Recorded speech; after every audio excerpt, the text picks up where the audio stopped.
Hello, welcome കേട്ടോ. ഇന്നൊരു ദഹിപൂരിയുടെ copy വേർഷനാണ് കേട്ടോ.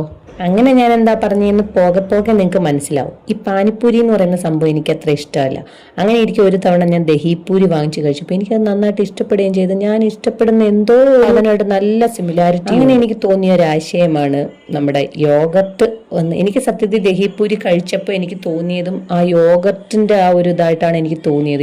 യോഗട്ടിനൊരു സ്വീറ്റ്നെസ് ഒക്കെ ഉണ്ടല്ലോ, അതേപോലെ തന്നെയാണ് ദഹിപൂരി കഴിക്കുമ്പം എന്തൊക്കെയോ ഒഴിച്ചിട്ട് അതിനൊരു മധുരവും എല്ലാം കൂടെ ഒക്കെ ഉള്ളൊരു ടേസ്റ്റ്. എന്റെ കയ്യിൽ വേറെ സാധനങ്ങളൊന്നും ഇല്ലാത്തതുകൊണ്ട് ഉള്ള സാധനങ്ങൾ വെച്ച് അഡ്ജസ്റ്റ് ചെയ്യാൻ നേരത്തെ ശബരിമലയിൽ നിന്ന് കൊണ്ടുവന്ന കുറച്ച് പൊരിയും കൂടി ഇരിപ്പുണ്ടായിരുന്നു. അപ്പൊ ഞാൻ കരുതി എന്നാൽ പിന്നെ അതുകൂടെ ഒന്ന് മിക്സ് ചെയ്യാന്ന്. അങ്ങനെ അതും മിക്സ് ചെയ്ത് പിന്നെ കുറച്ച് മല്ലിയില സ്വാഭാവികമായിട്ട് നമ്മൾ വീട്ടിലുണ്ടാവുമല്ലോ, അതും ഇല്ലായിരുന്നെങ്കിൽ ഞാൻ പിന്നെ കറിവേപ്പില പിച്ചി ഇട്ടാനെ കുറച്ച് പൊട്ടറ്റോയും കൂടെ ഒന്ന് പുഴുങ്ങി അതിനെ ഒന്ന് ഉടച്ച് അതും കൂടെ അതിനകത്തോട്ട് മിക്സ് ചെയ്തപ്പോഴത്തേക്ക് ഇന്നത്തെ അത്താഴം അങ്ങ് കുശാലായി.